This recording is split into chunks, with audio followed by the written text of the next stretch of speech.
Good evening. Good evening and welcome to our intergenerational Christmas Eve service here at Second Unitarian Church. Please come on in, lots of seats right up front, and find yourself a comfortable spot. I'm Megan Dunning, a member of the Board of Trustees, and my pronouns are she and hers. Tonight, we are celebrating in person here at the 2U Sanctuary and virtually using Zoom. We're glad you're here, whichever way you're attending. If you're here in the sanctuary and you'd benefit from hearing assistance, we have devices available as well as noise-canceling headphones for both adults and children with noise sensitivities. If you'd like to use those, please see our tech team in the back.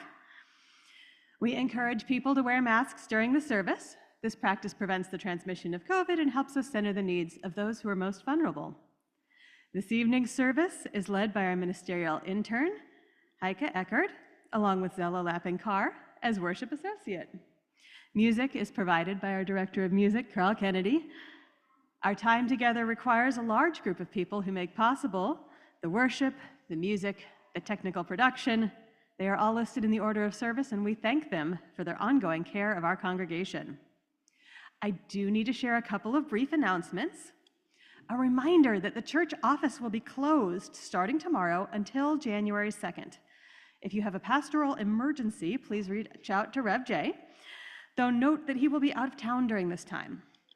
This coming Sunday, we will not have a traditional church service. Instead, we will have a potluck brunch.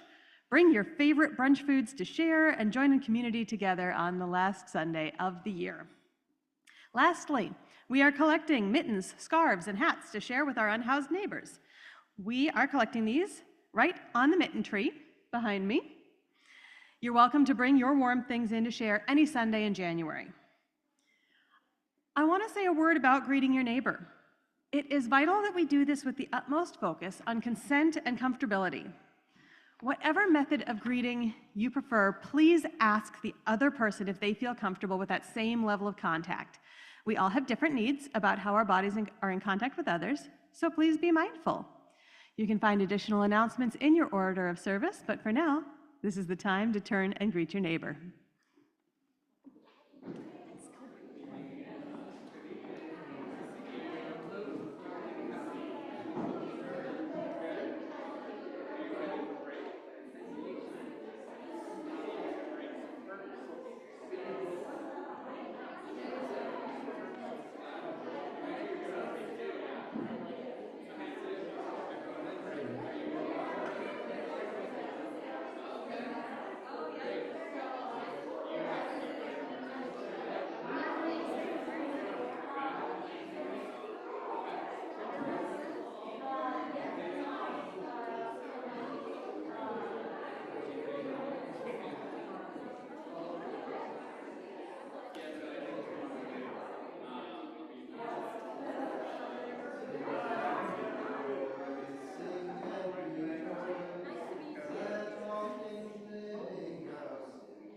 Rejoice, sing and rejoice, sing and rejoice. Let all things living now sing and rejoice.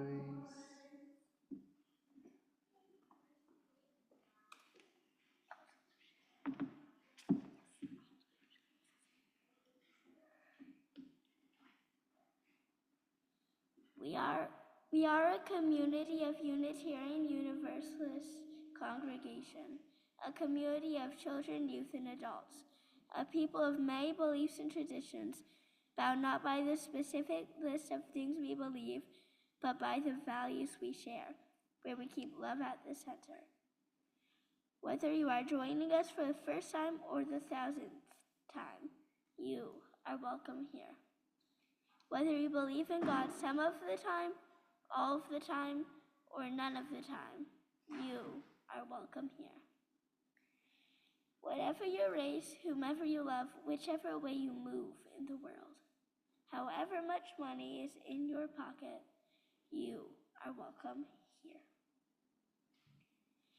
I invite you to rise in body or spirit and join me in singing our opening hymn, number 231, Angels we have heard on high.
You may be seated.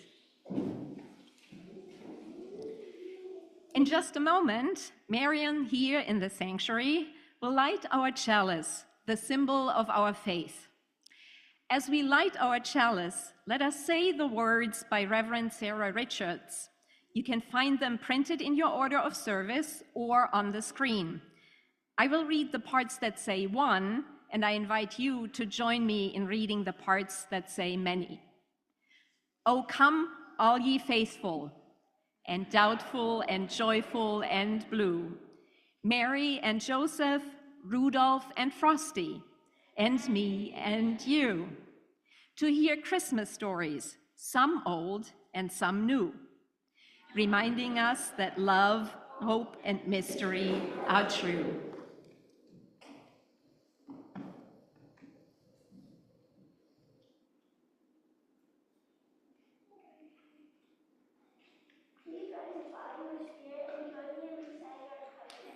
The words are in your order of service and on the screen. We covenant to build a community that challenges us to grow and empowers us to honor the truth within ourselves. We will be generous with our gifts and honest in our communication, holding faithful to a love that embraces both diversity and conflict. Called by our living tradition, we will nurture spirituality within a vision of eternal, living out our inner convictions through struggles for justice and acts of compassion. You may be seated. Each year, Members and friends of 2U make a commitment, a pledge to support the ministry of this church. In addition to this contribution, at each service, we take a collection so that we can share our resources with those beyond our church community. To make your contribution, you can send a text to the number on the screen, which will be up when the music begins, or you can find it in your order of service.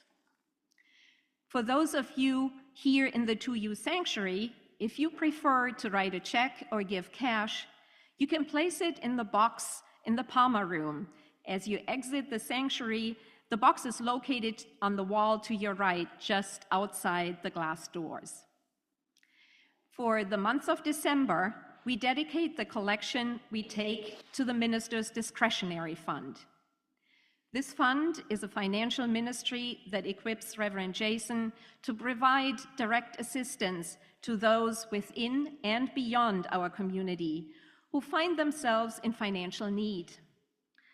The money can go towards covering groceries, overdue rent, utilities, medical bills, transportation, and other essential needs.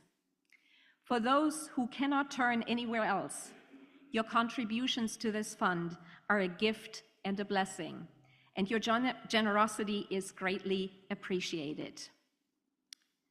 And now, please join Zella in reciting the offertory words.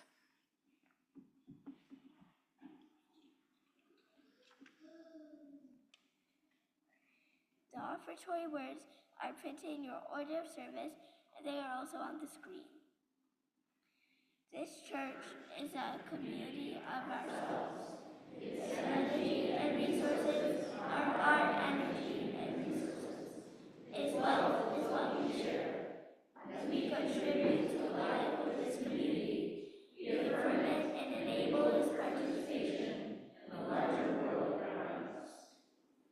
Please give as generously as you are able, and may what you bring give you joy.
I invite you now into a spirit of prayer and meditation. Let us start by breathing together. Take a breath in and out. And another breath in and out. The words of our prayer this evening come from Reverend Sandra Fees. Whoever you are, wherever you go, may you know the stillness of winter and the call to love. May you see the moon silvering the night sky, and let the dark of midnight plunge you into your truest self and fling you back out again to a world in need of who you are. May there be the familiar carols you know by heart and new melodies to set you free. May there be feasting and frolicking, kindness and wonderment. And may there be wise people to follow a star in the east, and a child to teach us to love, and enough magic to let the imagination go wild, to let Christmas arrive with its enchantments, with its glitter, glow, and gold, to let what wants to be born break through. May the presence of the holy crowd out fear, hate, and worry, and proclaim in this moment that peace and goodwill might yet be breathed into the world, and a vow that we too can give birth to love wherever we go, whoever we are. Amen. I now invite the young and the young at heart to come forward and join Zella and me here on the chancel for our story.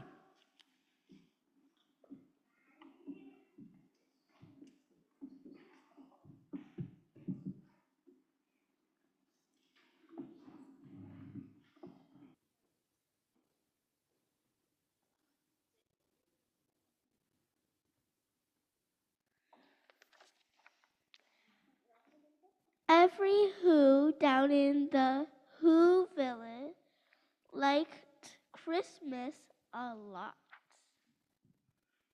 But the Grinch, who lived just north of Whoville, did not. The Grinch hated Christmas, the whole Christmas season. Now, please don't ask why. No one quite knows the reason. It could be his head wasn't screwed on just right. It could be, perhaps, that his shoes were too tight. But I think that the most likely reason of all may have been that his heart was 2 sizes too small. But whatever reason, his heart or his shoes, he stood there on Christmas Eve, hating the Who's, staring down from his cave with a sour, grinchy frown at the warm lighted windows below in their town, for he knew every Who down in Whoville beneath was busy now hanging a mistletoe wreath. And they are hanging their stockings, he snarled with a sneer. Tomorrow is Christmas. It's practically here. Then he growled with his Grinch fingers nervously drumming. I must find some way to stop Christmas from coming, for tomorrow, he knew, all the Who girls and boys would wake bright and early, and they'd rush for their toys. And then, oh, the noise, noise. That's one thing he hated, the noise. Then the Who's, young and old, would sit down to a feast, and they'd feast, and they'd feast, and they'd feast. They would feast on Who pudding and rare Who roast beast, which was something the Grinch couldn't stand in the least. And then they do something he liked least of all. Every Who down in Whoville, the tall and the small, would stand close together with Christmas bells ringing. They'd stand hand in hand, and the Who's would start singing. And they'd sing, and they'd sing, and they'd sing. And the more the Grinch thought of this Who Christmas thing, the more the Grinch thought, I must stop this whole thing. Why, for 53 years I've put up with it now. I must stop this Christmas from coming. But how? Then he got an idea, an awful idea. The Grinch got a wonderful, awful idea. I know just what to do. The Grinch laughed in his throat, and he made a quick Santa Claus hat and a coat. And he chuckled and clucked. What a great Grinchy trick. With this coat and this hat, I look just like Saint Nick. All I need is a reindeer. The Grinch looked around, but since reindeer are scarce, there were none to be found. Did that stop the old Grinch? No, the Grinch simply said. If I can't find a reindeer, I'll make one instead. So he called his dog Max, then he took some red thread, and he tied a big horn on the top of his head. Then he loaded some bags and some old empty sacks on a ramshackle sleigh, and he hitched up old Max. And then the Grinch said, "Giddy up," and the sleigh started down toward the homes where the Who's lay a snooze in their town. All their windows were dark. Quiet snow filled the air. All the Who's were all dreaming sweet dreams without care when he came to the first house on the square. "This is stop number 1, the old Grinchy Claus hissed, and he climbed to the top, and he climbed to the roof, empty bags in his fist. Then he slid down the chimney, a rather tight pinch. But if Santa could do it, then so could the Grinch. He got stuck only once for a moment or two. Then he stuck his head out of the fireplace flue, where the little Who stockings are all hung in a row. These stockings, he grinned, are the first things to go. Then he slithered and slunk with a smile most unpleasant around the whole room, and he took every present. Pop guns and bicycles, roller skates, drums, checkerboards, tricycles, popcorn, and plums. And he stuffed them in bags. Then the Grinch, very nimbly, stuffed all the bags, one by one, up the chimney.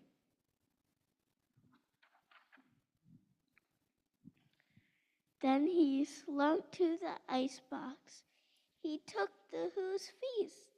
He took the Who pudding. He took the roast beef. He cleaned out that icebox as quick as a flash. Why, that Grinch even took their last can of Who hash. Then he stuffed all the food up the chimney with glee. "And now," grinned the Grinch, "I will stuff up the tree."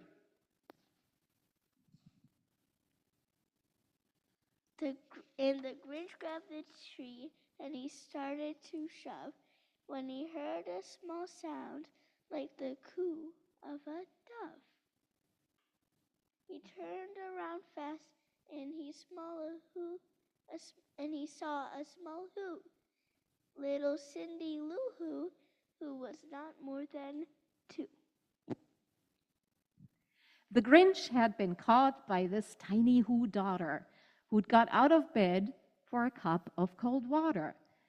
She stared at the Grinch and said, "Santa Claus, why are you taking our Christmas tree? Why?"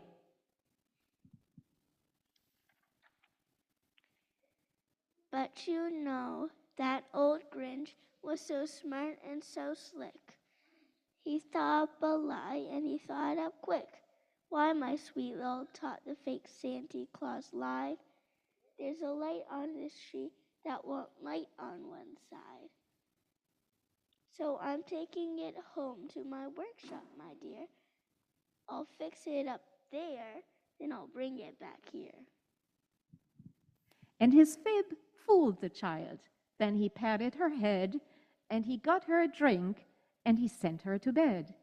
And when Cindy Lou Who went to bed with her cup, he went to the chimney and stuffed the tree up. Then the last thing he took was the log for their fire. Then he went up the chimney himself, the old liar. On their walls he left nothing but hooks and some wire. And the one speck of food that he left in the house was a crumb that was even too small for a mouse. Then he did the same thing to the other whose house. Leaving crumbs much too small for the other whose mouses. It was a quarter past dawn when all the who's still abed, all the who's still snooze, when he packed up his sled. Packed it up with their presents, the ribbons, the wrappings, the tags, and the tinsel, the trimmings, the trappings. 3,000 feet up the side of Mount Crumpet, he rode with his load to the tip-top to dump it. Pooh, pooh to the who's, he was grinchishly humming. They are finding out now that no Christmas is coming. They are just waking up, and I know just what they'll do. Their mouths will hang open a minute or two, then the who's down in Whoville will cry, boo-hoo.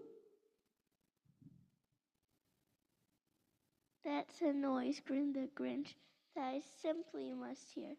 So he paused, and the Grinch put his hand to the ear, and he did hear a sound rising over the snow. It started in low, then it started to grow. But the sound wasn't sad. Why, this sound sounded merry. It couldn't be so, but it was merry, very. He stared down at Whoville. The Grinch popped his eyes, then he shook. What he saw was a shocking surprise. Every who down in Whoville, the tall and the small, was singing without any presents at all. He hadn't stopped Christmas from coming. It came somehow or other. It came just the same. And the Grinch, with his Grinch feet ice cold in the snow, stood puzzling and puzzling. How could it be so? It came without ribbons. It came without tags. It came without packages, boxes, or bags. And he puzzled 3 hours till his puzzler was sore. Then the Grinch thought of something he hadn't before. Maybe Christmas, he thought, doesn't come from a store. Maybe Christmas, perhaps, means a little more.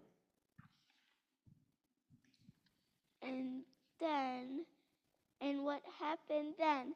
Well, in Whoville they say that the Grinch's small heart grew 3 sizes that day. And the minute his heart didn't feel quite so tight, he whizzed with his load through the bright morning light, and he brought back the toys and the food for the feast, and He himself, the Grinch, carved the roast beast. Thank you. So, what do you think? Thank you. What do you think about the Grinch?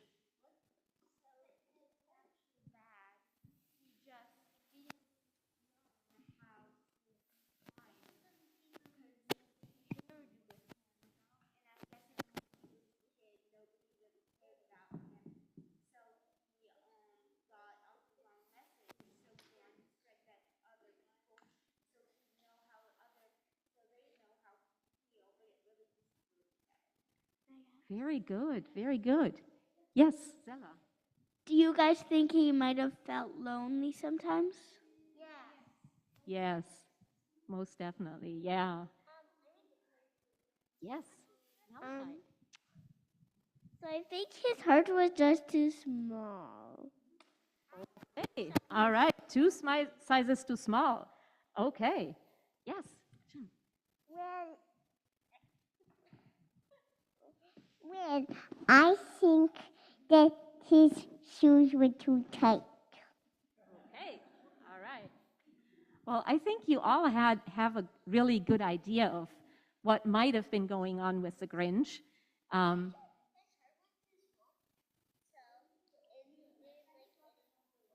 his-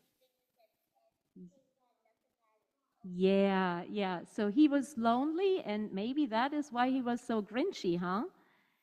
Well, thank you for joining me. Now, before you return to your seats, oh, you have another question too.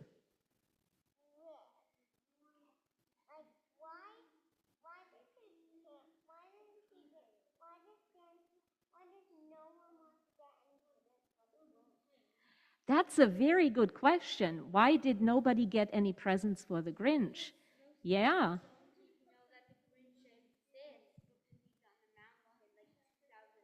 Right. Right.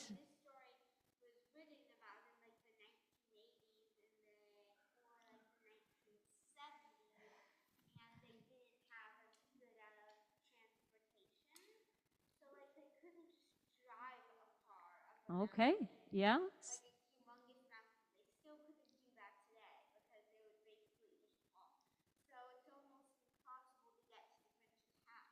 Okay, so maybe it was because nobody could send him presents because it was so hard to get to his house. All right. Yes.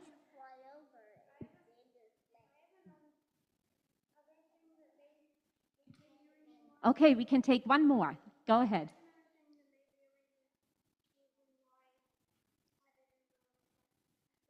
Okay.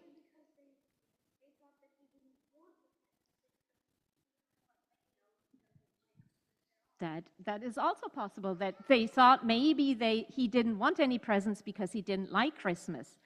All right.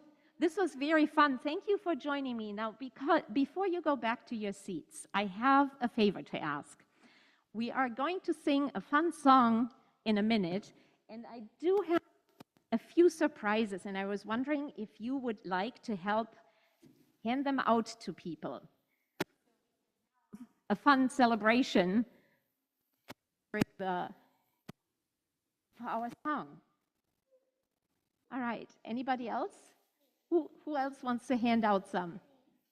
No, you have some now. All right. I don't have one. Would you like one? Okay. I have two more. Who would like to hand out a few more? Okay. Let's go. Hand out some antlers. So, okay, you can go back to your seat. Do you want to hand out some antlers? Okay.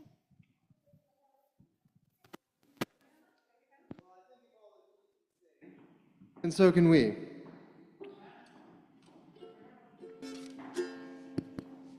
Will you join me in singing Rudolph the Red-Nosed Reindeer?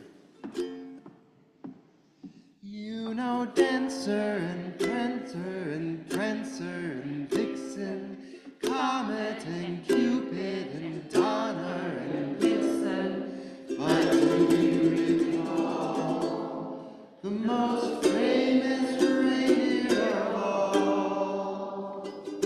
Rudolph the red-nosed reindeer had a very shiny nose, and if you ever saw it, you would even say it glows. All of the other reindeer used to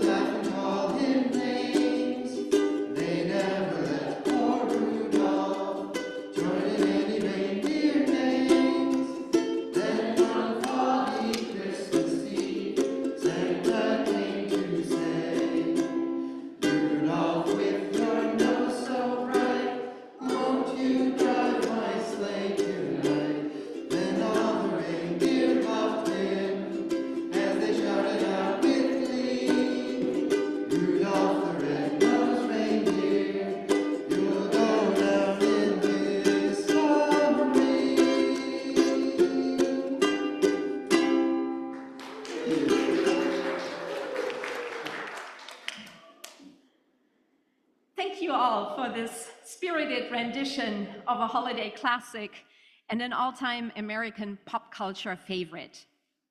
Did you know that Rudolph the Red-Nosed Reindeer is the second best-selling Christmas recording in this country, only surpassed by Irving Berlin's White Christmas?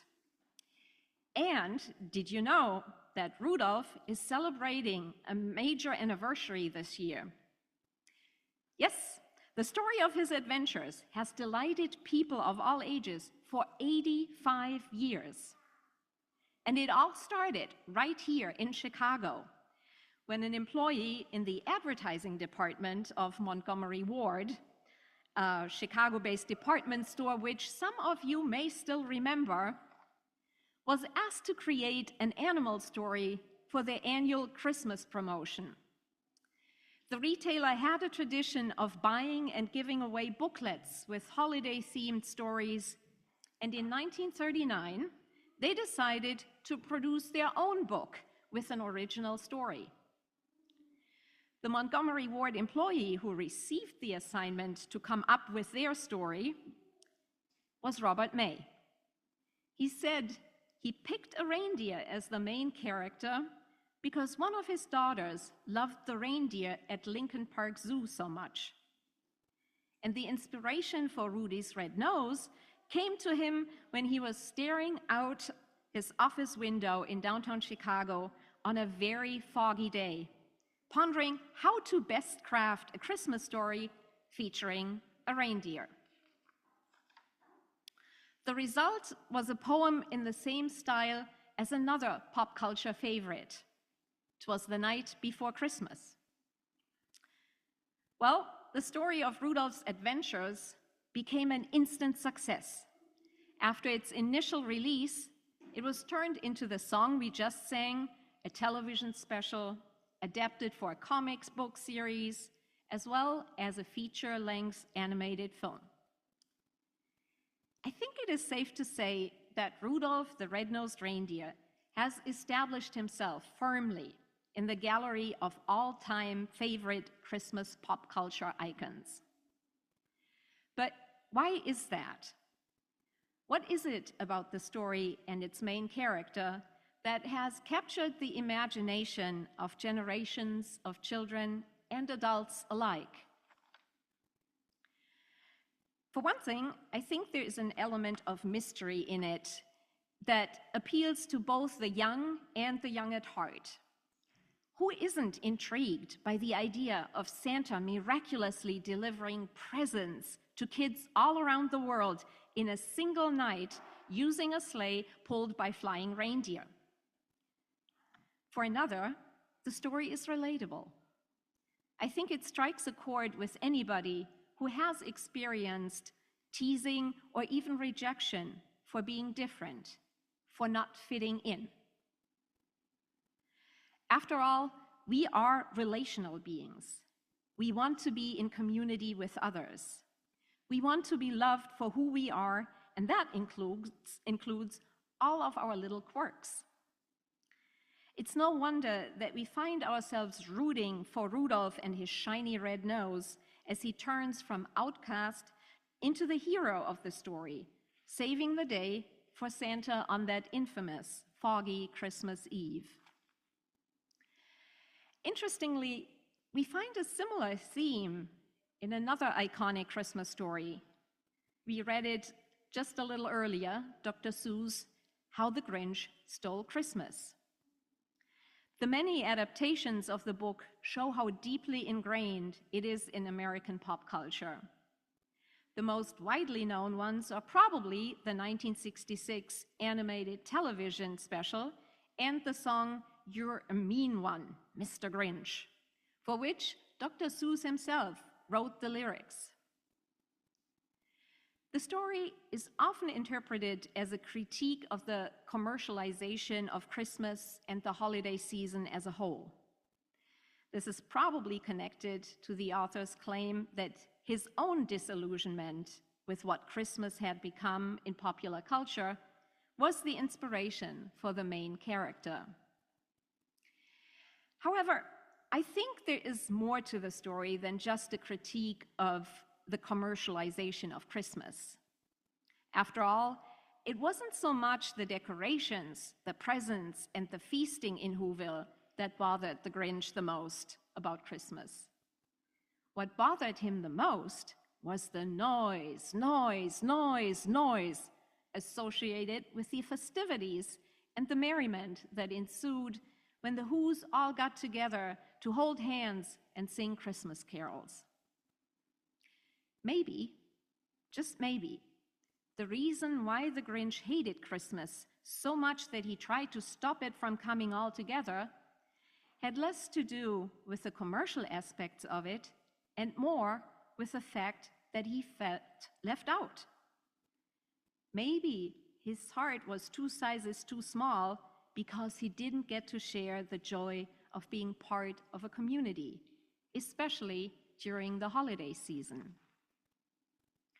Maybe that is why he literally had a change of heart. We are told in the story that it grew 3 sizes when he realized that his plan to stop Christmas from coming to Whoville by taking away all the presents and decorations had failed. After all, the spirit of Christmas is not so much found in the commercial aspects of the holiday season. Instead, it is found in the love we share for each other and in the communities we build together. Now, I think it's interesting that the stories of Rudolph and the Grinch are considered Christmas stories in American pop culture, even though they have no obvious connections to the story of Jesus' birth, which is at the heart of this holiday for our Christian siblings in faith around the globe. None of the people or events described in the biblical stories about Jesus' birth are mentioned in the iconic pop culture stories, at least not explicitly.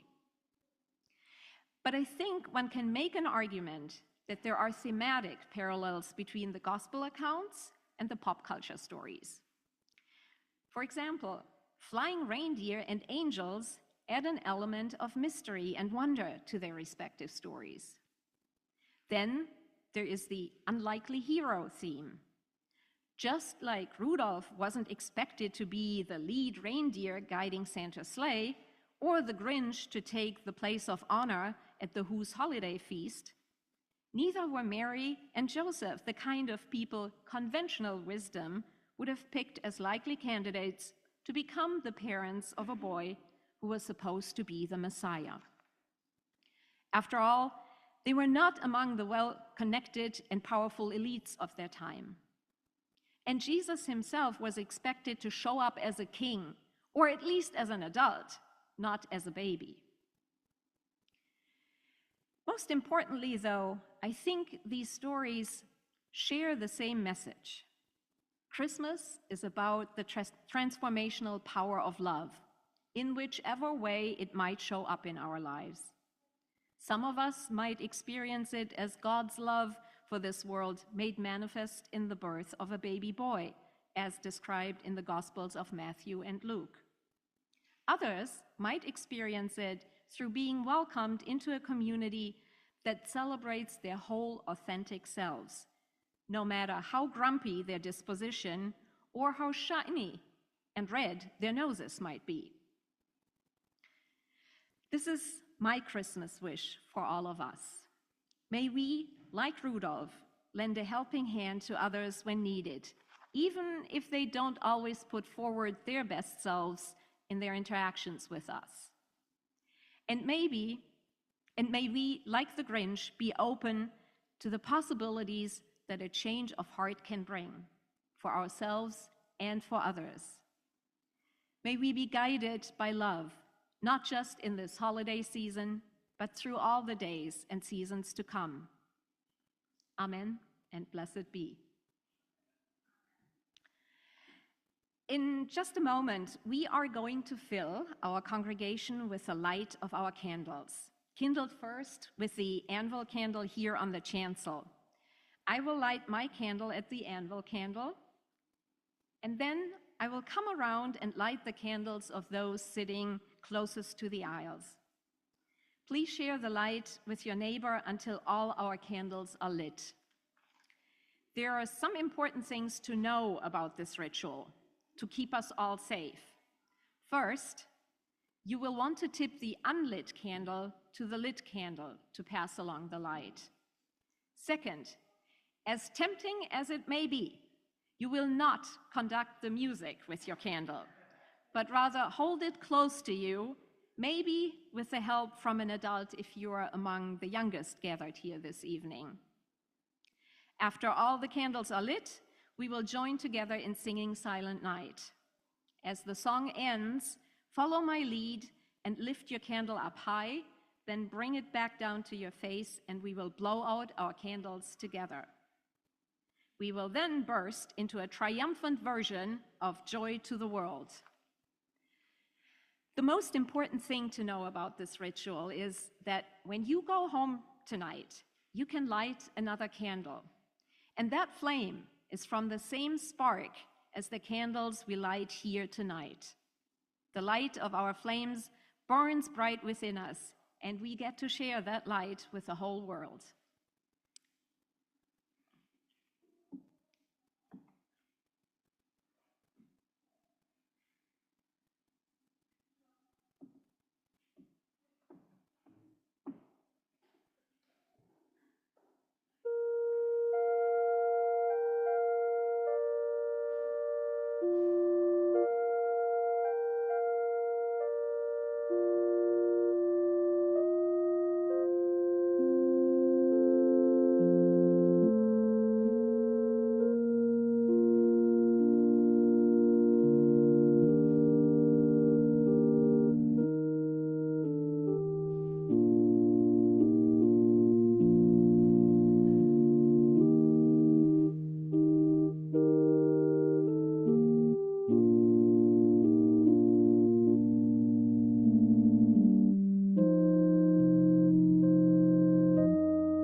Let us begin by rising in body and or spirit and join our voices together in song.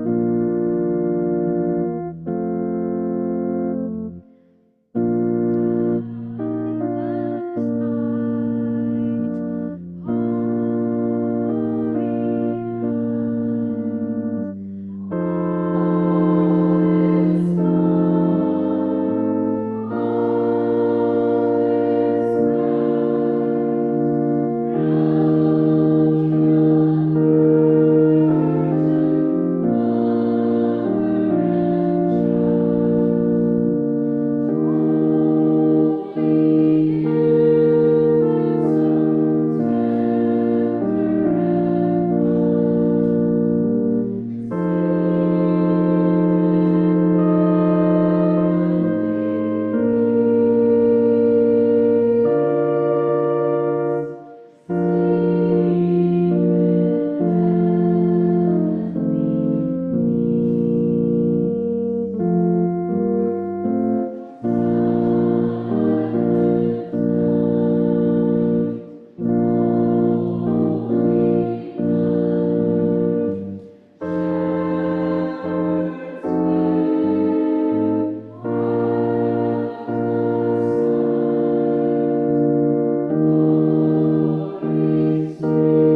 I invite you to rest your hands upon your heart or clasp hands with those you're sharing your life with and hear these words by Reverend Maureen Killery. Tonight, in this community, we have shared stories, sung carols, opened our hearts to the beauty of music. Tonight, we have turned to one another, lighting each other's candles in the dark. Tonight, we have dared to hear a message of hope, spoken once again against the challenge of the world. It is time now to depart, to go forward to our lives and to the world. May joy be your companion, whether you are with others or alone. May love be your strength, and may the gift of community dwell in your heart. For here, in this place, you will be welcome always, whenever you choose, whenever you need. Go in peace and Merry Christmas.